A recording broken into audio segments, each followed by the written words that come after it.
Good evening everybody. আমরা ক্লাসটা মিটে করতে পারলাম না নেটওয়ার্কের কিছু সমস্যা থাকার জন্য, তাই আমি ভিডিওগুলো রেকর্ড করে আমার ইউটিউব চ্যানেলে আপলোড করে দিচ্ছি। তোমরা প্লিজ গো থ্রু করো, ঠিক আছে? আচ্ছা, দেখো, আজকে তাহলে আমাদের শুরু করার ছিল রেসপিরেটরি অর্গানসের দিকে। আগের দিন আমরা বুঝেছিলাম যে কিভাবে রেসপিরেশনটা দুটো স্টেপ বা তিনটে স্টেপ, এই যে স্টেপসগুলো ছিল সেই স্টেপসগুলো আমরা বুঝেছিলাম কিভাবে হয়। ইন্টারনাল, এক্সটার্নাল রেসপিরেটরি সিস্টেমের প্রত্যেকটা পার্টস আমরা আলোচনা করেছিলাম। আজ আমরা যেটা আলোচনা করতে চলেছি সেটা হচ্ছে respiratory organs. The respiratory organs actually starts from our nose itself. একদম নাক থেকে শুরু হয় আর লাংসে গিয়ে শেষ হয়। তাহলে নাক থেকে যদি শুরু হয় তাহলে এই নাকের যে দুটো ফোঁটো আমরা সামনে দেখতে পাই, the holes which we witness are the nostrils, and the cavity inside or the passage inside which is present is known as nasal passage. তাহলে ঠিক এইখান থেকে আজকের গল্প শুরু, ঠিক আছে? তা দেখো, বোর্ডে আমি একটা ছবি এঁকেছি এই জিনিসটাকে আরও ভালো করে বোঝানোর জন্য। একটু ভালো করে লক্ষ্য করো বোর্ডের দিকে, তাহলে আশা করি বুঝতে একটু সুবিধা হবে। যেই জায়গাটা আমি বললাম আমাদের নস্ট্রেল, ঠিক সেই নস্ট্রেলটা দুটো আমাদের নাম্বারে, তাই তো? মাঝখানে একটা সেপারেশন রয়েছে, একটা সেপ্টাম রয়েছে। এই সেপ্টামটা কিন্তু একটা কার্টিলেজিনাস সেপ্টাম, ঠিক আছে? কার্টিলেজ তোমরা সবাই নিশ্চয়ই শুনেছো, স্কেলেটন সিস্টেম পড়েছো। কার্টিলেজ খুব মুভেবল, বোনের মতো খুব রিজিড নয়। তাহলে সেরকমই একটা কার্টিলেজ দিয়ে তৈরি এই সেপ্টামটা, ঠিক আছে? এবং সেপারেট করছে দুটো নেজাল হোলকে, এবং তার ফলে দুটো নেজাল চেম্বার আমাদের নাকের ভিতরে তৈরি হচ্ছে, ঠিক আছে? আচ্ছা, এবার দেখো, নেজাল প্যাসেজটাকে আমি এখানে একটা এরকম টিউব দিয়ে ডিনোট করেছি, ঠিক আছে? আমরা জানি আমাদের নাকের ভিতরে, আমরা যদি একটু ভালো করে দেখিও তাহলে আমরা দেখতে পাবো ঠিকই নাকের হোলের ভিতরে অজস্র চুল, hairs are present, isn't it? এই হেয়ারগুলোর অনেকগুলো কাজ আছে।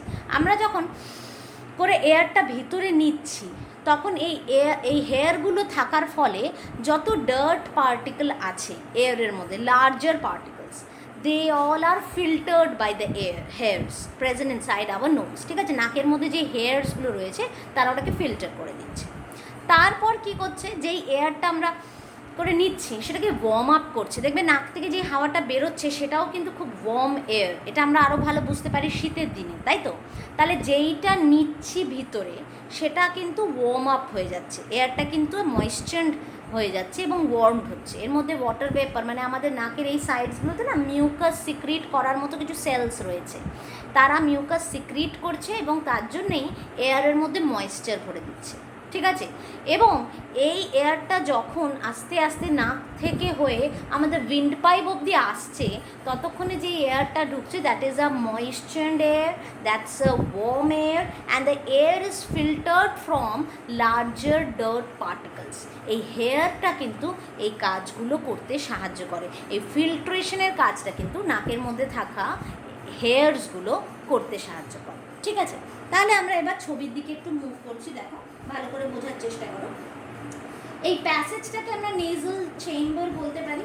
এই নেজাল চেম্বারের যে ইনার লাইনিংগুলো, তার মধ্যে যে অজস্র হেয়ারগুলো দেখি আমরা, তারই ফাংশনগুলো এতক্ষণ তোমাদের বললাম, ঠিক আছে? এটা ছাড়া যখনই আমরা কোনো বিরিয়ানি স্টল বা কোনো ফুচকার স্টলের সামনে দিয়ে যাই, আমরা যে গন্ধটা ফিল করতে পারি, the smell that we feel, it is all because of smell pockets which are lined in the nose. নাকের ঠিক এই আপার লাইনিংগুলোতে ছোট্ট ছোট্ট পকেটস রয়েছে, তার মধ্যে স্মেলটাকে সেন্স করবার জন্য কিছু স্পেশালাইজ সেলস রয়েছে। তাই দেখবে কোনো কিছু ভালো গন্ধ হলে আমরা আরও এরমভাবে শুঙি ব্যাপারটা, বা বাজে গন্ধ হলেও বোঝার জন্য যে গন্ধটা কোন জায়গা থেকে এক্স্যাক্টলি আসছে আমরা আরও জোরদারভাবে এয়ারটা নিতে শুরু করি। It is because we want to take more air so that more air enters into this pockets and we can smell the object, okay? তো স্মেলিং সেন্সেশনটাও কিন্তু নাকের দ্বারাই আমরা করি, ঠিক আছে? আচ্ছা, ঠিক এই নাকের এই চেম্বারটার পরেই দেখতে পাচ্ছ এখানে একটা cavity, that is actually the joining of the mouth cavity with the nose cavity, okay? Nasal চেম্বারের সাথে মাউথ ক্যাভিটি দুটো জয়েন হচ্ছে যেই পয়েন্টটায়, সেটাকে আমরা বলছি ফ্যারিংস, ঠিক আছে? এবং এই ফ্যারিংসের ঠিক নিচে, মানে এই জায়গাটায় দেখা যাচ্ছে কি আছে, ফ্যারিংসের নিচে এই জায়গাটা একটা ফ্ল্যাপ অফ টিস্যু রয়েছে। এই ফ্ল্যাপ অফ টিস্যুটাকে দেখো আমি বলেছি এপিগ্লটিস বলা হয়, ঠিক আছে। ফ্যারিংস একটা খুব ইম্পর্টেন্ট জায়গা, যেহেতু নেজাল এয়ারটা প্রথমে এখান দিয়ে পাস করে, তাই অনেক সময় অনেক রকম ইনফেকশন এই পার্টটাতে কজ হতে পারে, এবং তখন আমরা সেটাকে বলে থাকি ফ্যারিনজাইটিস, ঠিক আছে বাচ্চারা। Any infection caused in this ফ্যারিংস is known as pharyngitis, ঠিক আছে। এবং এই ফ্যারিংসটার পরে কিন্তু আমাদের এই উইন্ড পাইপটা স্টার্ট হয়ে যায়। ফ্যারিংসের ঠিক তলাতেই একটা ফ্ল্যাপ অফ টিস্যু রয়েছে, যেটা কি হেল্প করে যখন আমরা খাবার খাচ্ছি এই মাউথ দিয়ে। খাবারটা তো এই পিছনের যে লাইনটা দেখতে পাচ্ছ টিউবটা, সেটা হচ্ছে ফুড পাইপ, ঠিক আছে, ইসোফেগাস। এই ফুড পাইপে যখন খাবারটা যায় তখন এই ফ্ল্যাপ অফ টিস্যুটা নেজাল এই পাইপটাকে বন্ধ করে দেয়, উইন্ড পাইপটাকে বন্ধ করে দেয়। তার ফলে খাবারটা কোনোভাবেই ভুল করেও উইন্ড পাইপে যায় না। কোনো কারণে যদি চলে যায়, তার জন্যেই দেখবে আমাদের নাক দিয়ে অনেক সময় ভাত বেরিয়ে আসে, এত জোরে কাশি হয়, ঠিক আছে।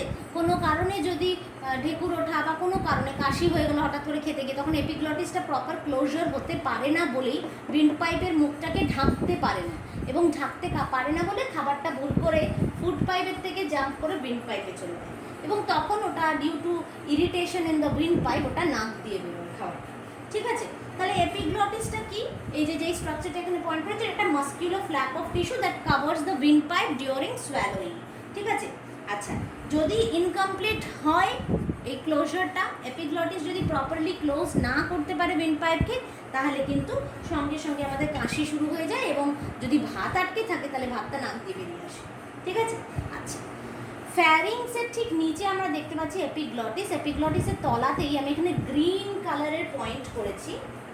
অ্যাকচুয়ালি এই গ্রিন কালারে পয়েন্ট করা এই জিনিস দুটোকে আমরা বলি ভোকাল কর্ডস, ভোকাল কর্ডস, ঠিক আছে। দুটো এরকম মেমব্রেনাস স্ট্রাকচার, যেটাকে আমরা ভোকাল কর্ডস অ্যাকচুয়ালি বলি। যখন এয়ার যায় এই মেমব্রেনাস স্ট্রাকচারগুলোর ভাইব্রেশন শুরু হয়ে যায়, আর এদের ভাইব্রেশনের জন্যই কিন্তু আমাদের গলার থেকে আওয়াজ বেরোয়। আমরা অনেক সময় যখন কথাও বলি দেখবে আমাদের গলার এই জায়গাটা নড়ে, ঠিক আছে। ছেলেদের ক্ষেত্রে এটা আরও বেশি সোলেন হয়, আর এটাকে বলা হয় অ্যাডামস অ্যাপল, ওকে। তাহলে এই জায়গাটা যে নাড়াচাড়া করছে, এটা কেন হচ্ছে? কারণ এয়ার যেটা ভেতরে ঢুকছে সেটা এই ভোকাল কর্ডসের মেমব্রেনগুলোকে, এগুলো তো খুব পাতলা মেমব্রেন, এগুলোকে বেশ ভাইব্রেট করছে, এবং due to the vibration there is a disturbance caused in the air, and due to which sounds come out from our mouth. That is why larynx কে আমরা অনেক সময় এই জায়গাটাকেই larynx বলা হয়, যার মধ্যে অ্যাকচুয়ালি ভোকাল কর্ডসগুলো রয়েছে। এই larynxটাকে কিন্তু অ্যাকচুয়ালি আমরা ভয়েস বক্স হিসেবে জানি, ওকে। আচ্ছা, তাহলে দেখো আমরা মোটামুটি জানলাম কি কি। আমরা নস্ট্রিল জানলাম, আমরা নেজাল প্যাসেজ জানলাম, আমরা ফ্যারিংস জানলাম, that is the common passage for mouth and nose cavity. Then we came to know about epiglottis, then larynx and vocal cords, and now এই মাঝখানে দেখতে পাচ্ছ একটা সেপারেশন রয়েছে, এটা একটা কার্টিলেজিনাস সেপারেশন, যেটা কি তোমার ফুড পাইপ আর উইন্ড পাইপ দুটোকে আলাদা করছে। উইন্ড পাইপের আরেকটা নাম হলো ট্র্যাকিয়া, আর ফুড পাইপের আরেকটা নাম হলো ইসোফ্যাগাস। তাহলে যেই এয়ারটা আমরা অ্যাবজর্ব করছি সেটা অ্যাকচুয়ালি নেজাল চেম্বার দিয়ে ঢুকে আমাদের উইন্ড পাইপের মধ্যে চলে যায়, এবং উইন্ড পাইপ থেকে কোথায় যায় বাচ্চারা? উইন্ড পাইপ থেকে এই এয়ারটা চলে যায় দুটো টিউবে। আমি একটু দেখাচ্ছি, একটু দেখো ভালো করে। ঠিক এই জায়গাটা একটু মুছে নিলাম, হ্যাঁ। এই টিউবটাকে আমি একটু বড় করে বলছি, শুধু উইন্ড পাইপের কথা বলছি। উইন্ড পাইপটা তারপর দুদিকে ভাগ হয়ে যায় এরকমভাবে, এবং এই মেইন যে ভাগটা এইটাকে আমরা বলে থাকি ব্রঙ্কাই। কি বলি এটাকে? এটাকে আমরা বলি ব্রঙ্কাই, ঠিক আছে। The trachea divides to form two main bronchi, okay. আর আরেকটা কথা হলো যে ট্র্যাকিয়ার মধ্যে কতগুলো রিংস রয়েছে, এরকম কতগুলো রিংস রয়েছে। রিং অফ কার্টিলেজ দিয়ে এই ট্র্যাকিয়াটা তৈরি। এই রিংগুলোকে আমরা ট্র্যাকিয়ারি পাইপস বলতে পারি, ঠিক আছে। এই রিংসগুলোর জন্যই যখন এয়ারটা বেরিয়ে হ্যাঁ ঠিকই আছে, যখন এয়ারটা বেরিয়ে আসে তখন কিন্তু পুরো ট্র্যাকিয়াটা কোল্যাপস করে যায় না, যেটা কি ইসোফেগাসের ক্ষেত্রে অনেক সময় পার্শিয়াল কোল্যাপস, একটুখানি কোল্যাপস হয়, কিন্তু উইন্ড পাইপ সবসময় ডিস্টেন্ডেড থাকে এই রিং অফ কার্টিলেজগুলো থাকার দরুন, ঠিক আছে। তাই ট্র্যাকিয়ার সব জায়গা, ট্র্যাকিয়া, ব্রঙ্কাই সবগুলোর মধ্যেই মোটামুটি সরু সরু রিংস রয়েছে। সেই রিংসগুলো ওকে কোলাপস করতে দেয় না। যদি এই টিউবগুলো ধরো কোলাপস করে যেত তাহলে তো একদম রেসপিরেটরি ট্র্যাক্ট বন্ধ হয়ে যেত, তাই না? সেটা তো হতে দেওয়া যাবে না, তাহলে তো আমরা নিঃশ্বাস নিতে পারবো না। সেই জন্য এখানে রিংস রয়েছে, ঠিক আছে? আচ্ছা, এই ব্রঙ্কাইগুলো তারপর ঢুকে যায় দুটো বড় বড় অর্গ্যানসের ভেতরে। দে আর 2 in নাম্বার। এই দিকে একটা রয়েছে লাংস আর এই দিকে একটা রয়েছে লাংস, ঠিক আছে? আচ্ছা, যেটা লেফট লাং মানে এটার ক্ষেত্রে এরকম দুটো লোব রয়েছে, আর যেটা রাইট লাং সেটার ক্ষেত্রে এরকম 3টে লোব রয়েছে। মনে রাখতে হবে, লেফট লাংয়ের ক্ষেত্রে 2 লোবস, রাইট লাংয়ের ক্ষেত্রে 3 লোবস, ঠিক আছে? তাহলে ভালো করে বোঝা গেছে। ট্র্যাকিয়া, যেটাকে উইংড পাইপ, সেই ট্র্যাকিয়াটা কতগুলো এরকম গোল গোল C shape rings of cartilage দিয়ে তৈরি, এবং সেগুলো ট্র্যাকিয়াকে আরও বেশি ফ্লেক্সিবল করে দিচ্ছে, পুরো কোলাপস হতে দিচ্ছে না, এবং ইট ব্রাঞ্চেস টু ফর্ম 2 ব্রঙ্কাই। এই ব্রঙ্কাইগুলো লাংসে একবার ঢুকে যাওয়ার পর আরও বেশি ব্রাঞ্চিং ফর্ম করে। এই দেখো, এই দেখো,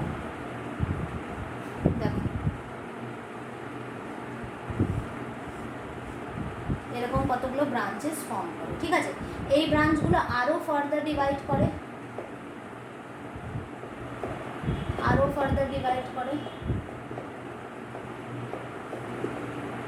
এই যে ব্রাঞ্চগুলো ফর্ম করছে, মেনটাকে ব্রঙ্কাই বলবো। তারপর যে ছোট ছোট ব্রাঞ্চগুলো দেখতে পাচ্ছি সেগুলো হচ্ছে সেকেন্ডারি ব্রঙ্কিওল, এবং এই সেকেন্ডারি ব্রঙ্কিওলগুলো যখন আরও ছোট ছোট ব্রাঞ্চেস ফর্ম করবে, মাইনিউট, তাকে বলবো টার্শারি ব্রঙ্কিওলস। এবং এই টার্শারি ব্রঙ্কিওলসগুলো মুন্ডুতে কতগুলো এরকম গ্রেপ লাইক স্ট্রাকচার আমরা দেখতে পাবো, এরকম গ্রেপ লাইক স্ট্রাকচারস আমরা দেখতে পাবো, যেগুলোকে আমরা বলতে পারি অ্যালভিওলাই। এটা বেসিক ইউনিট অফ লাংস, ঠিক আছে? এটা তো লাংস। এই অ্যালভিওলাইটা হচ্ছে বেসিক ইউনিট, যেখানে অ্যাকচুয়ালি এক্সচেঞ্জ অফ গ্যাসেস হয়, সেটা হচ্ছে এই অ্যালভিওলাইগুলোর মধ্যে। আমি এটার ছবিটা একটু বড় করে পরে আঁকবো, কারণ লাংসের পুরো স্ট্রাকচারটা আমরা এক্সপ্লেন করব, ঠিক আছে? দেখো, তাহলে আশা করি এইটুকু জায়গা তোমরা বুঝতে পেরেছো। এবং একটা কথা মাথায় রাখতে হবে, এই পুরো respiratory passage starting from the nasal aperture till the alveoli, they are lined by ciliated epithelium. তার মানে এই যে লাইনিংগুলো, লাইনিং সেলটা সিলিয়েটেড এপিথেলিয়াম, তার মানে কি এই এপিথেলিয়ামের মধ্যে এরকম সিলিয়া রয়েছে, পুরোটার মধ্যে সিলিয়া রয়েছে। কেন এই সিলিয়া রয়েছে?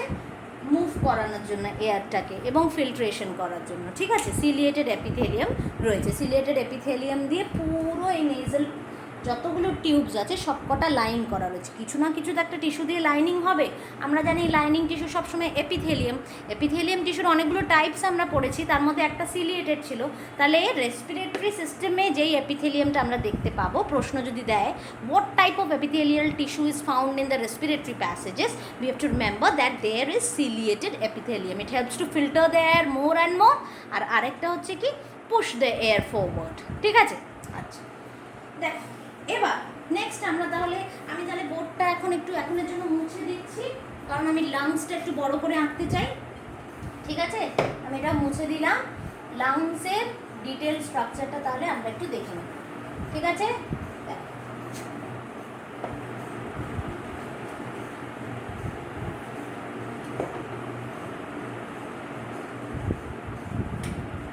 এই হলো আমাদের লাংস, হিউম্যান লাংস, যেটা দেখতে একটা পিঙ্কিশ কালার থাকে, কিন্তু যারা স্মোকার তারা তাদের এই লাংসটাকে, সুন্দর লাংসটাকে কালো রঙে পরিণত করে।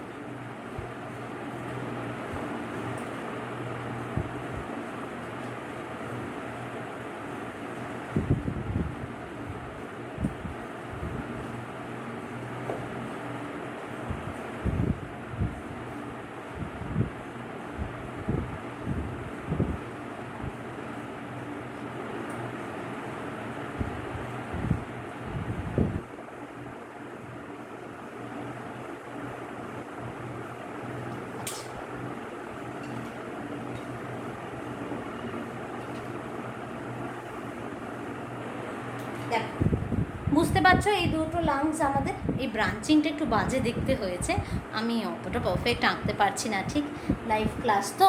যাই হোক, একটু বুঝে নেওয়ার চেষ্টা করি। এটা আমাদের লেফট লাংস, এটা আমাদের রাইট লাংস। লেফট লাংয়ের দুটো লোবস আছে, আগেই বললাম। রাইট লাংয়ের তিনটে সেরকম লোবস আছে। এই লাংসটাকে নিচের যেই পার্টসগুলো আছে আমাদের বডি, সেটা থেকে সেপারেট করে রাখে একটা ডায়াফ্রাম। এটা একটা muscular band of tissue, diaphragm. ঠিক আছে, ডায়াফ্রামের ওপরে এই লাংসটা বসে আছে। ঠিক আছে, এই ডোম শেপ ডায়াফ্রামটার কন্ট্রাকশন রিল্যাক্সেশনের জন্য কিন্তু আমাদের লাংসের যে ক্যাভিটিটা, মানে থোরাসিক ক্যাভিটি, যেটা যার মধ্যে অ্যাকচুয়ালি লাংসটা রয়েছে, রিবকেজের ভিতরে তো থাকে লাংস, সেটাই তো থোরাসিক ক্যাভিটি, সেইটা বাড়ে কমে, বাড়ে কমে। ঠিক আছে, আচ্ছা, সেই মেকানিজম অফ রেসপিরেশনে আমরা পরে আসবো। ঠিক আছে, কিন্তু আপাতত আগে আমি এই জায়গাটা একটু ক্লিয়ার করে নিতে চাই। দেখো, এই রেসপিরেশন প্রসেসটা যখন হয়, লাংসের লেয়ারিফিকেশনগুলো আমাদের আগে জানাটা খুব জরুরি। ঠিক আছে, একটা খুবই স্পঞ্জি ইলাস্টিক অর্গ্যান, যার মধ্যে প্রচুর পরিমাণে ব্রঙ্কিউলস রয়েছে, ব্লাড ভেসেলস রয়েছে, যার উপর দিকটা, এই টপটা দেখতে পাচ্ছ একটু টেপারিং, আর নিচের দিকটা ব্রডার। ঠিক আছে, শেপটা। এবং এই লাংসটাকে যদি আমরা কোনোভাবে কাটি, ঠিক আছে, আমরা যদি কাটি লাংসকে, যদি এরকম লম্বা লম্বা করে কাটি, তাহলে আমরা তার দুটো লেয়ার দেখতে পাবো। কী কী দেখবো? দেখো, বাইরের যেই লেয়ারটা, বাইরের যেই লেয়ারটা, সেটাকে আমরা বলি প্যারাইটাল প্লুরা। দেখো, এই বাইরের লেয়ারটাকে বলা হয় প্যারাইটাল প্লুরা। তাহলে একটা জিনিস জানলাম যে covering of the lungs is known as pleura. আচ্ছা, ভেতর দিকটাতেও এটা লেয়ারিফিকেশন রয়েছে, এবং ভেতর দিকের লেয়ারটাকে আমরা বলি এটাকে ভিসেরাল। ভিসেরাল মানে হচ্ছে ইন্টারনাল, ভিসেরাল প্লিউরা। ঠিক আছে, আচ্ছা, তাহলে এই আউটার আর এই ইনার, এই দুটোর মাঝখানে একটা ফ্লুইড থাকে, যেটা কি এই দুটো মেমব্রেনের মধ্যে কোনো ফ্রিকশন হতে দেয় না। ফ্লুইডটা আমি এরকম গ্রিন কালার দিয়ে ডিনোট করছি, কারণ আমার পক্ষে পুরোটা শেড করা এখন পসিবল না। ঠিক আছে, green colour is the fluid that is present, এবং এটাকে আমরা বলি প্লুরাল ফ্লুইড। অনেক সময় যখন লাংসে কোনো ইনফেকশন হয়, এই প্লুরাল ফ্লুইডে এসে জার্মসগুলো জমতে শুরু করে দেয়, আর পুরো প্লুরাল ফ্লুইডের পরিমাণ এতটা বেড়ে যায় যে লাংসের মধ্যে আমরা তখন বলি জল জমে গেছে। Actually it is nothing but the plural fluid increases. ঠিক আছে, এবং তারপরে ইনজেকশনের মাধ্যমে এই প্লুরাল ফ্লুইডকে সাক করে বার করা হয়। ঠিক আছে, লাংসের কোনো ইনফেকশন হলে এরকম হতে পারে। আউটার লেয়ারটাকে, তাহলে আউটার কভারিংকে আমরা বলছি প্যারাইটাল প্লুরা, ইনারটাকে বলছি ভিসেরাল প্লুরা। এই দুটো লেয়ারের মাঝখানে যেই ফ্লুইড অংশটা থাকে সেটাকে আমরা বলি প্লুরাল ফ্লুইড। ঠিক আছে, আশা করি এইটুকু জায়গা তোমাদের কাছে ক্লিয়ার হয়েছে। আমরা মোটামুটি একটুখানি তো জানি অ্যাকচুয়ালি লাংসের মধ্যে ব্লাড সাপ্লাই কোথা থেকে আসে। আমরা জানি যে হার্টের রাইট অ্যাট্রিয়াম থেকে যখন ডিঅক্সিজেনেটেড ব্লাডটা রাইট ভেন্ট্রিকলসে যায়, সেইখান থেকে পালমোনারি আর্টারি নামক একটি আর্টারি, এই ডিঅক্সিজেনেটেড ব্লাড, ডিঅক্সিজেনেটেড মানে কি, এমন একটা ব্লাড যার মধ্যে অক্সিজেনের কন্টেন্ট খুবই কম, CO2 কন্টেন্ট বেশি, সেই ব্লাডটাকে লাংসের কাছে নিয়ে আসে ফর পিউরিফিকেশন। ঠিক আছে, সেখানে কি হয় একটু আমরা দেখি চলো। তাহলে লাংসের মোটামুটি লেয়ার্সগুলো বোঝা গেছে, আর কিছু সেরকম নেই বোঝানোর এর মধ্যে। এটা থোরাসিক ক্যাভিটির ভিতরে পুরোটা লোকেটেড। আমি একটু যেখানে এক্সচেঞ্জটা হয় সেই স্ট্রাকচারটা এবার একটু আঁকছি। ঠিক আছে, দেখো ভালো করে বোঝার চেষ্টা করো। দেখো, অ্যালভিওলাই বলেছিলাম এরকম ছোট্ট ছোট্ট আঙুরের থোকা, এরকম একটা আঙুরকে আমি আঁকছি বড় করে। ঠিক আছে, দেখো, এই যদি একটা বড় অ্যালভিওলাই হয়, অ্যালভিওলাইয়েরও নিশ্চয়ই লাইনিং আছে। আচ্ছা, সবসময় মনে রাখবে এই অ্যালভিওলাইগুলোকে প্রচুর ব্লাডের ক্যাপিলারি ঘিরে ধরে রাখে। ঠিক আছে, তাহলে ব্লাড ক্যাপিলারি যদি ঘিরে রাখে, আমি একটা ব্লাড ক্যাপিলারিকে এখানে এরকমভাবে এর আশেপাশে এঁকে দিচ্ছি।